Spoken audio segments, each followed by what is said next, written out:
Glad to stay with us. The key finding of the Stanbic IBTC Purchasing Manager Index PMI report for June 2022 showed that the productivity of the Nigerian private sector experienced its first decline in 19 months by moving down from 53.9 in May to 50.9 in June. The PMI report also revealed that the growth of new order moderated to its weakest point in 2 years, while overall input price inflation quickened to 4-month high. The report said that Nigerian private sector remained in growth territory at the end of the second quarter, even though recent challenges around cash shortages have led to weaker new order growth and a renewed decline in output. According to the report, this resulted in business conditions improving at the weakest rate for almost 18 months as companies responded by raising their staffing levels. Purchases and stocks of inputs reduced rates in June. Our searchlight is on the factors responsible for this decline and how to boost productivity in the private sector. And for further analysis, I'm joined by Dr. Emeka Okengu, a development economist. He joins us virtually. Hello, Doctor. Good to have you join us today. Hi, good to be here. Good morning. Good morning to you too. Well, let's get straight into it. The key finding of the Stanbic IBTC Purchasing Manager Index, that's the PMI report for June 2022, showed that the productivity of the Nigerian private sector experienced its first decline in 19 months. Now, what could be responsible for this decline?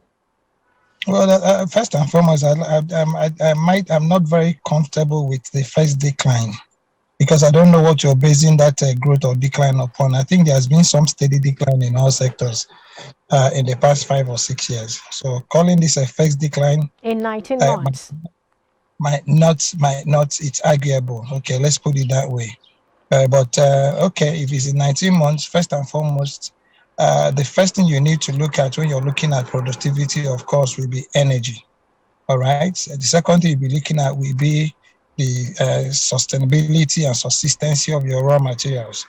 And then, of course, what you'll be looking at will be the purchasing power, okay, or the purchasing power parities.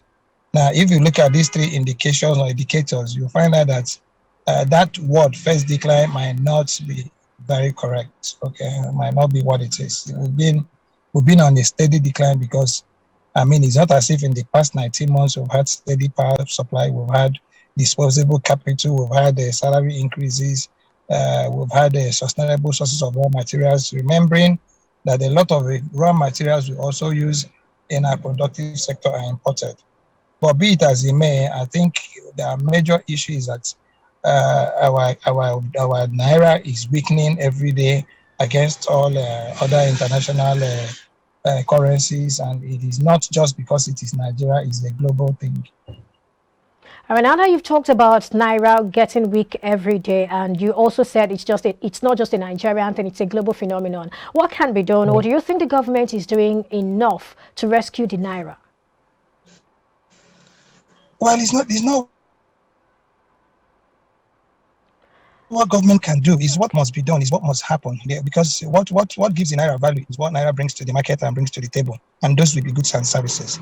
Okay, you can't help the Naira any other way except you're able to, show up productivity.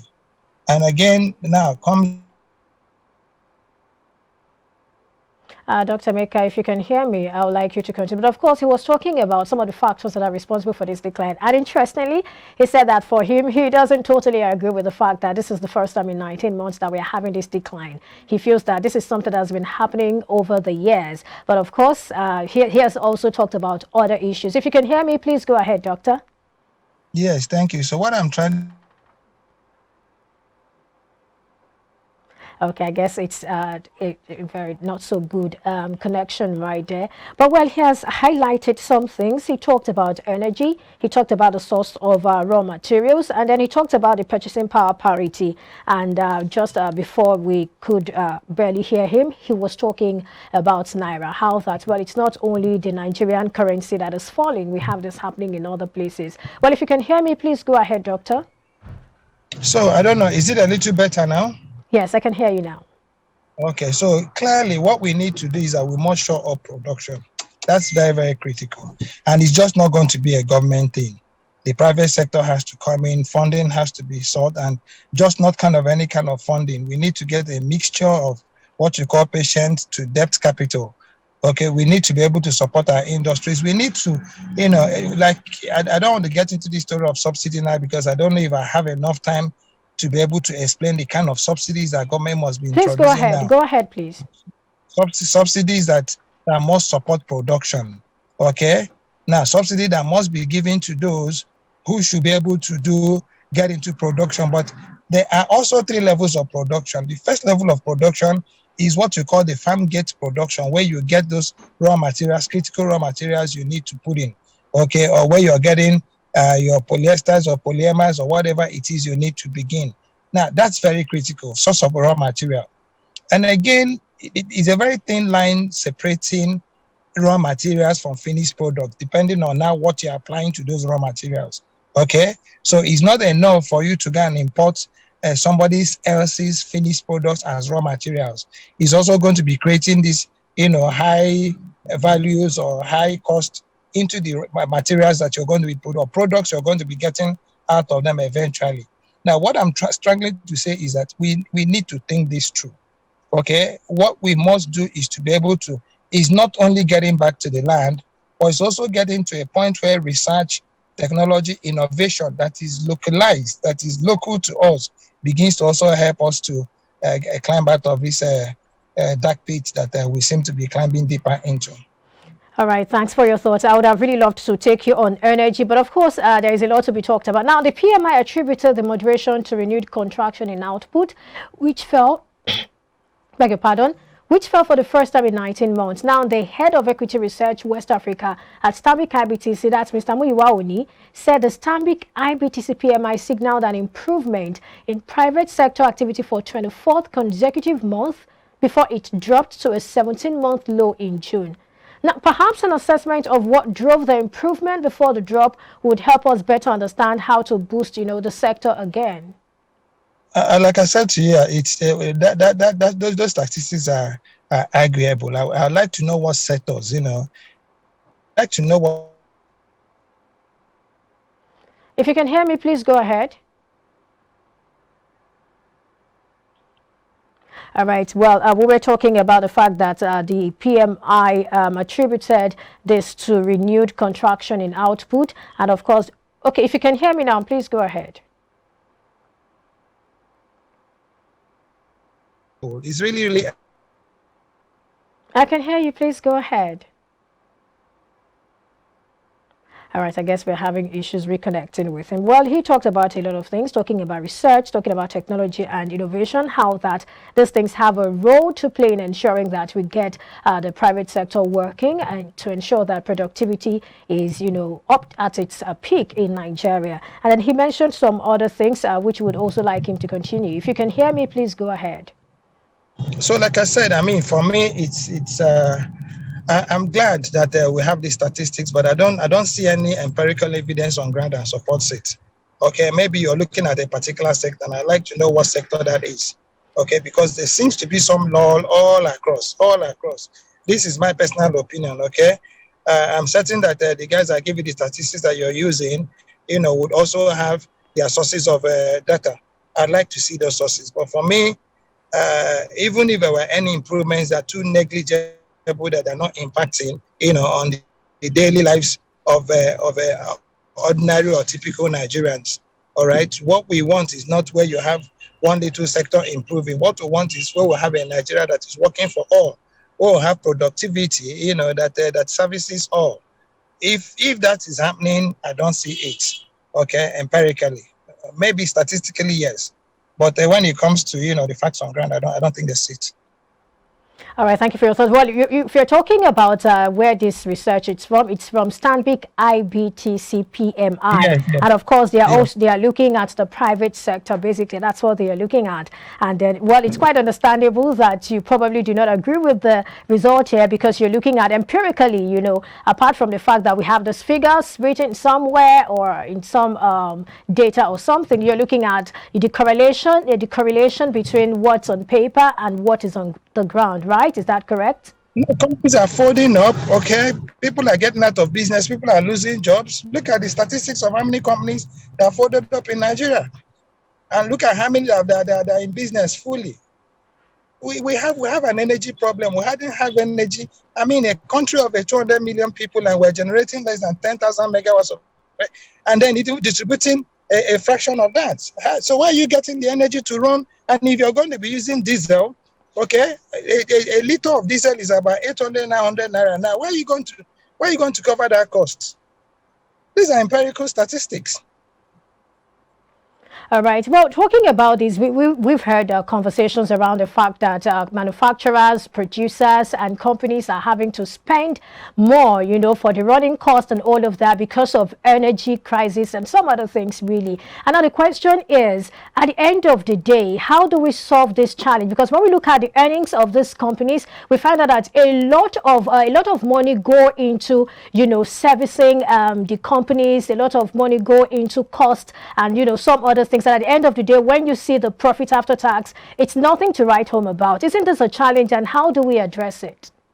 This is what I've been trying. This is what I've been saying all this while we've been having this conversation. That is where the challenge is. Okay, everything wise, not only just your profit, but inclusive of your capital. All right. So what you need to do is to be able to make certain that we don't focus on fossil fuels alone. We must be able to find these alternative energy sources. I mean, that's everywhere. For us that live in the equator, I do not see why we are not, pursuing research and research outputs, on either hydrogen cell fuels or solar energies. I don't see why we're not going to, to look at the blue energies. We have a lot of we have over 800 kilometers of coastline. What extent have we been able to tap from tidal energy waves? So these are the issues. It's not a question of saying, no, how high or low. No, you must be able to look at that person in the streets. Okay, how many jobs have you created? How many jobs have you lost? Okay, how many cities have you been able to urbanize? Okay, what are your urban renewal strategies? What are the cost of your living, of your ordinary citizen? And these are the things you must be able to put into context, no matter what statistics you're dealing with. And I don't think these are anything what will have anything to sing in a choir. All right. When we look at the situation here, we see that to a very large extent, a good number of companies are pushing the cost to the consumers. How much of a problem is that, really, saying that it keeps eroding the earnings of the ordinary Nigerian? You don't even have those earnings because people are losing their jobs. You don't have disposable capital. So when you push it to the consumer or push it to the buyer and he doesn't have money and you're producing something that has a shelf life, what happens? Everybody loses. You've taken money from the banks or something to produce and people are not buying. That's the situation we find ourselves. Very quickly, talking about energy, I'd like you to talk about how this can be addressed. I remember while we talked about some other issues earlier, you said it's not just about the government, that all stakeholders, all hands must be on deck to address that. Okay, now let's talk about the issue of diesel, which you rightly mentioned earlier. Now we have it in the news that the Manufacturers Association of Nigeria are saying to the federal government to give them licenses to import diesel so that they can, ameliorate the situation we are having in that sector. What's your thoughts on that? Well, it's still the same thing. You're going to be importing you're not going to be importing from the sky. They're going to be importing from refineries. So it does not solve the problem. Okay, what you might be able to cut off might be the profit that the importer is making, and by my knowledge, it wouldn't be more than 20-25%, of the volume is imported. Now, why aren't we talking about we're an oil-producing country, for crying out loud? How come they're not also asking for licenses to start producing diesel? How come they're not asking for licenses to start looking for, other energy oils like jet rover? Okay, why are we not going the way of hydrogen fuel? Why are we not going the way of compressed natural gas? Why are we not doing CNGs? These are all alternative energy sources that are available to us. Why are we fixated on this heavy energy? I know countries in the world today that are running their heavy trucks on hydrogen cell fuels. So it's all about us thinking it through and then thinking out of the box, really. If you say give them import licenses to import diesel, are they going to be importing from the mass? The major places that you get your energy oils from are at war. And this is Ukraine and China and Russia, sorry. Okay, so if that war doesn't end, it's where you're going to be getting your diesel from. Wherever else you want to get, market forces will now, start dragging the prices. All right, now let's look at Nigeria critically now. You've said something that's quite instructive, talking about the fact that what happens to production. Now, what is the issue really? Why do we have to import something that we produce in large quantity? What is the issue? What are the challenges? How can this be totally, addressed so we don't come back to this conversation over and over again? The first thing you need to do is that you must be able to have a holistic plan. Okay, the first holistic plan is to know what land is available for you to plant. The second is what are you planting. The third is what volume are you producing. The fourth is what quality of seeds and what is the standard. How have you treated that land? Okay, what quality of soil do you have? Okay, the fourth will be what are the quality of inputs you're putting there? Who's producing your insecticides, your fertilizers? Okay, the fourth will be what are your storage facilities, what are your transportation facilities, what are your processing facilities. If you don't have these things, if you miss one step, you could damage the whole value chain. So it's all about thinking it through, and I think that is where we're getting it wrong. We're doing a lot of these things in silos. There must be a national productivity plan, okay, that maps. If you can hear me, Dr. Emeka, please go ahead because this conversation is getting quite interesting. Okay, please go ahead if you can hear me. So if you don't have this full understanding of it, and then somebody says to you, and then of course you must the relationships between government institutions in the first place at the level of governance, the subnationals, and then the lower subnationals. I'm talking about the states at the first level of subnationals, and then the local government, and then even the wards. Okay, everybody must be on the same page. The man in the local government or the man in the ward must have a full understanding of the plan of the local government, ditto for the state government, and then up to the federal government. You will now have a single.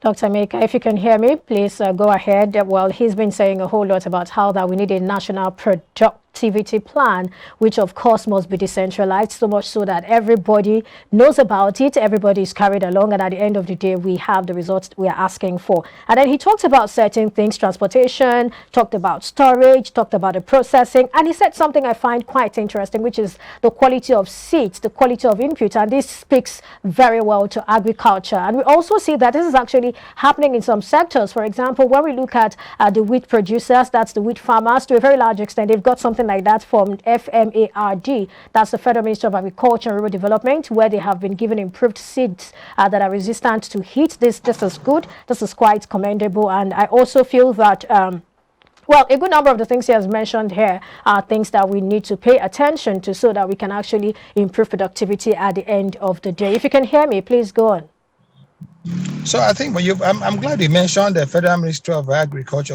So what's the relationship between the Federal Ministry of Agriculture and the Federal Ministry of Science and Technology, where you have a lot of these institutes or institutions or research institutes that are supporting, the production of seeds and then, soil and all that. So, like I said, it's not going to be solved in a day, but the moment we have a full understanding of what needs to be done, then I think we've understood, what needs to be done. All right, thank you so much for your thoughts. I think I would like to take you on one particular issue, which is the issue of storage, because I see that it's a lot of issue for, especially we've heard stories of the fact that for every 4 pieces of tomato you see, or something like that, about one of it probably got spoiled along the value chain and all of that. So how can we address the issue of storage? By building storages, by establishing storages. But I mean, in establishing storages, you also need to establish against volumes.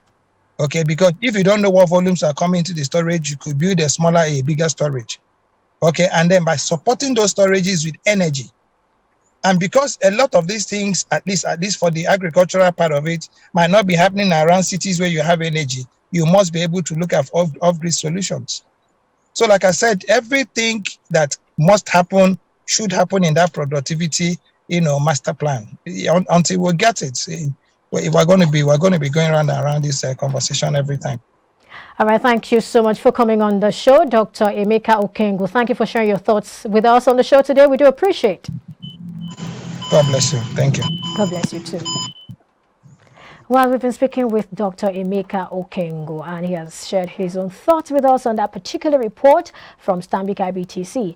Well, so to come after the break, we continue our conversation on the latest UN State of Food Security and Nutrition 2022, which shows that about 828 million people are at risk of being hungry globally as food scarcity continues to be an issue of concern. That's our next talking point. Stay with us. We'll be right back.